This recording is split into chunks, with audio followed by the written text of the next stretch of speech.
टिक talker Umar Fayyaz Butt की तरफ से रजब बट और उसके बाकी तमाम दोस्तों के ऊपर एफआईआर दर्ज करवाई गई। अब ये क्या मामला है, क्यों एफआईआर दर्ज करवाई? ये वही टिक टॉकर्स हैं, जब रजब बट की शादी हुई थी तो उस शादी की तकरीब में ये तमाम लोग इकट्ठे थे, एक साथ थे, लेकिन उसके कुछ अरसे बाद ही इनकी इस तरह की चीज़ें सामने आती हैं, एक अजीब सी सूरत हाल पैदा हो जाती है। समझ नहीं आती कि इनमें से एक दूसरे का दोस्त कौन है और दुश्मन कौन है। अब मामला क्या हुआ कि टिकटॉक लाइव पर रजब बट का दोस्त मान डोगर और उमर फयाज बट दोनों लाइव पर थे कि दोनों की आपस में कोई बहस हो गई, और वो बहस जो है इतनी शिद्दत इख्तियार कर गई कि एक दूसरे के से लड़ाई के लिए एक जगह डिसाइड होने लगी कि तू मेरी जगह पर आ जा, मैं तेरी जगह पर आ जा। तो जिस पर उमर बट ने कहा कि मैं तुम्हें लोकेशन भेजता हूं और मेरे घर पर आ जाओ, जो भी लड़ाई लड़नी है वो लड़ लेते हैं। अब ये जो टाइम है बिल्कुल सुबह का था, तकरीबन 5 साढ़े 5 बजे का, जब मान डोगर अपने साथियों के साथ, जिसमें रजब बट शामिल था, जिसमें हैदर शाह शामिल था, जिसमें इनका एक दोस्त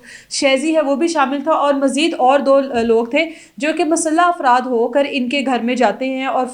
फ़ोन करते हैं बार बार उमर बट को कि हम तुम्हारी लोकेशन पर आगे नीचे हो, यानी एक दूसरे के साथ मारपीट करने के लिए बिल्कुल तैयार हो गए थे। उमर बट जो है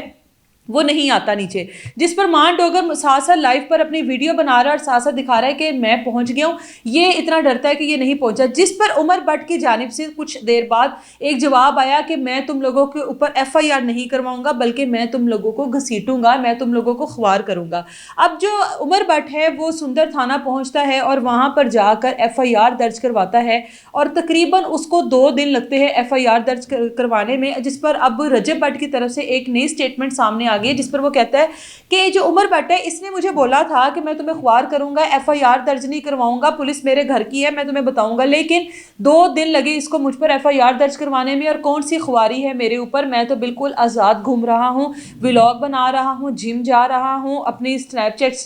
स्नैपचैट जो स्ट्रीक्स हैं वो डाल रहा हूँ, मुझे कोई ख्वारी नहीं हुई है। ख्वारी बल्कि इनको होगी, यानी कि एक दूसरे के ऊपर एक अजीबो गरीब इल्ज़ामात हैं। और जो टिकटॉक लाइव है वो टिकटॉक लाइव नहीं रहा, एक इंटरटेनमेंट के लिए जो एक प्लेटफॉर्म बनाया गया था, ये वो प्लेटफॉर्म नहीं रहा, बल्कि एक मैदान जंग बन गया, जिस पर आए दिन हम लोग इस तरह की चीज़ें देखते हैं, जिसकी वजह से अच्छे भले मसाइल खड़े हो जाते हैं। ये दोस्त पहले एक साथ होते हैं, उसके कुछ अर्से बाद इनके दरमियान इस तरह के लड़ाई झगड़े सामने आते हैं, फिर कुछ अर्से बाद वो लड़ाई झगड़े ख़त्म हो जाते हैं और ये तमाम लोग एक ही टेबल पर हम लोगों को बैठे नजर आते हैं। अब कुछ लोग कहते हैं कि ये सारी की सारी जो है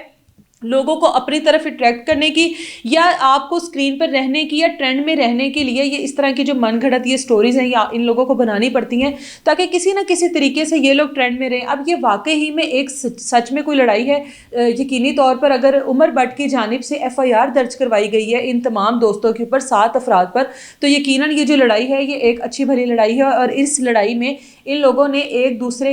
एक दूसरे को जो गालम गलोच जो हुए हैं एक दूसरे के साथ, उसमें ना उमर बट की जानिब से रजब या इनके तमाम दोस्तों की फैमिली को छोड़ा गया है, ना ही इनकी मान डोगर की जानिब से उमर बट या उनकी जो पर्सनल ज़िंदगी है उसको छोड़ा गया, बल्कि इन दोनों की तरह से एक दूसरे के ऊपर पर्सनल अटैक हुए हैं कि तुम अपनी बीवी दिखाते हो, तुम्हारे साथ ये जो हुआ था वो सब कुछ ठीक हुआ था। अब आप लोग इस बारे में क्या कहते हैं, हमें कमेंट सेक्शन में ज़रूर बताइएगा कि ये जो अब एक नई जंग छिड़ गई है जो कि उमर बट और रजब बट के ग्रुप के दरमियान में छिड़ी है, इसका एंड अब क्या होगा। इजाज़त दें मुझे, अल्लाह हाफ़िज़।